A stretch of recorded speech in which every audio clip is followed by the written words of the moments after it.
Hello everyone and welcome to another episode of Through Africa.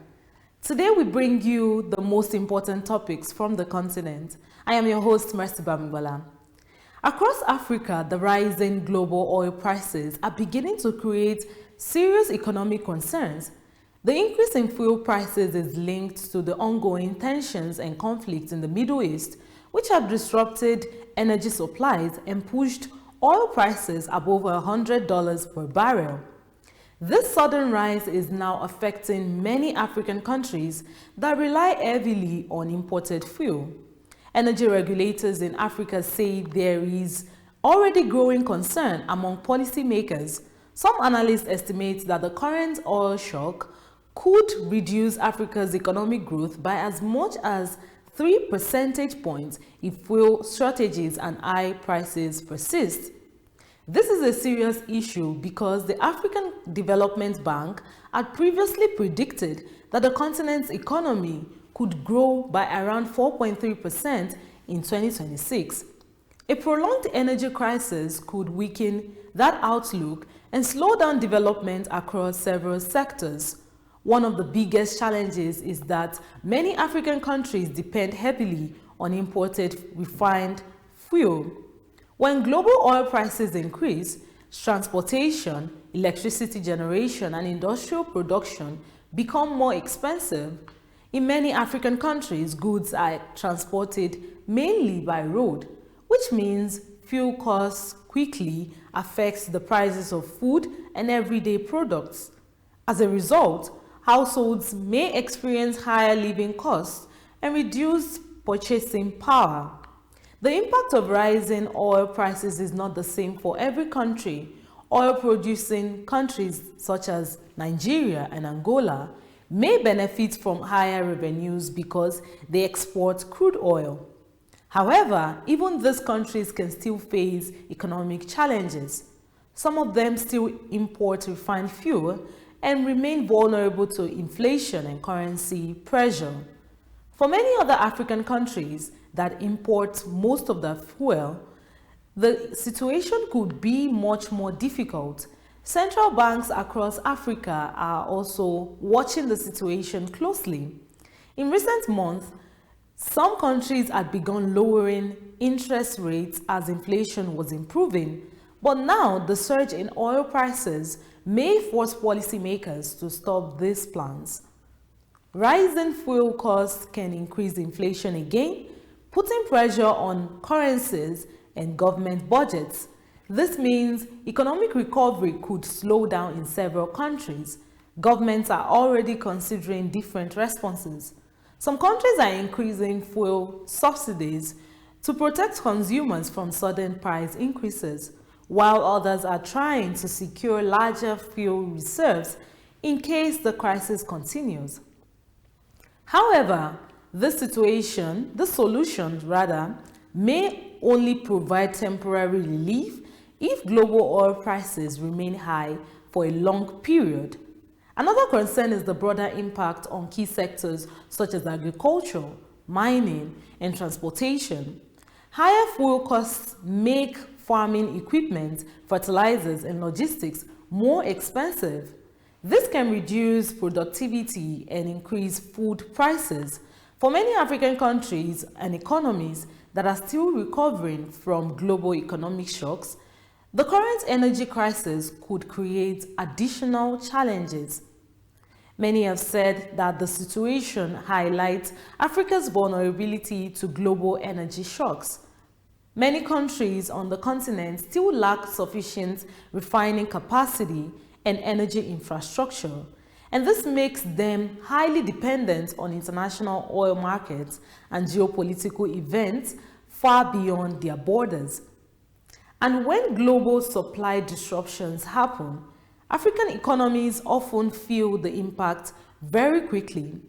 Despite these challenges, analysts have said that the crisis could encourage new investment in energy diversification, expanding renewable energy, improving refining capacity, and strengthening regional energy cooperation could help reduce future risks. In the long term, these steps could make African countries and economies more resilient to global energy fluctuations. And now we move to Uganda, where a new political development in East Africa has drawn international attention after Ugandan opposition leader Bobi Wine confirmed that he has left the country following a tense presidential election. The opposition figure said he decided to leave Uganda to avoid what he described as a military search for him in the aftermath of the disputed vote.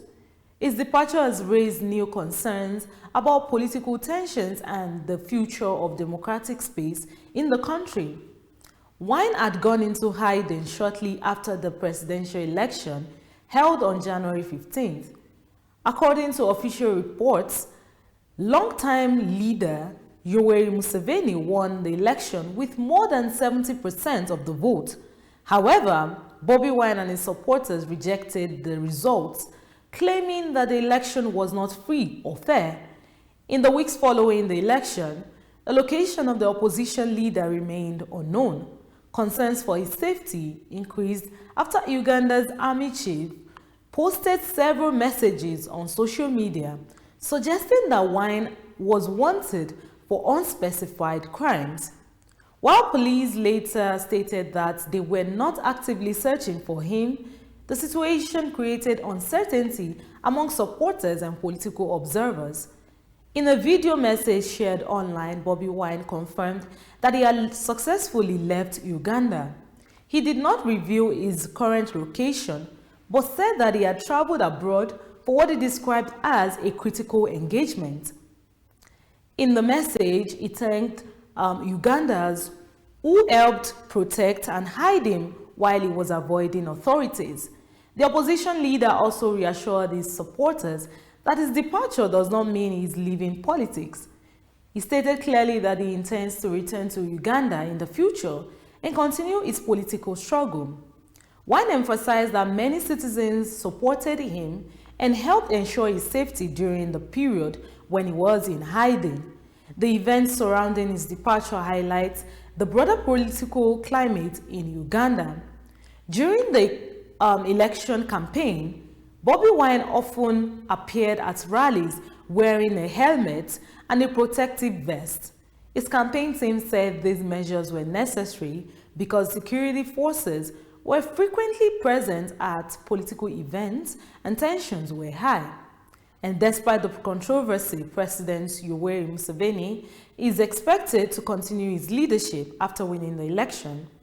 At 81 years old, he is set to begin another term in office, which will bring him closer to 5 decades in power. Supporters of Museveni credit him for maintaining stability and relative peace in Uganda over many years. However, critics argue that political freedom and democratic space have gradually narrowed. Opposition groups say that the election have become increasingly difficult for challengers and that political competition is limited. These debates continue to shape Uganda's political landscape as the country moves forward after the election. Bobi Wine remains one of the most prominent opposition figures in the country and known not only as a politician but also as a musician and activist. He has gained strong support, particularly among young people in urban areas. His political movement has become a symbol for many Ugandans who are calling for political change and greater democratic reforms.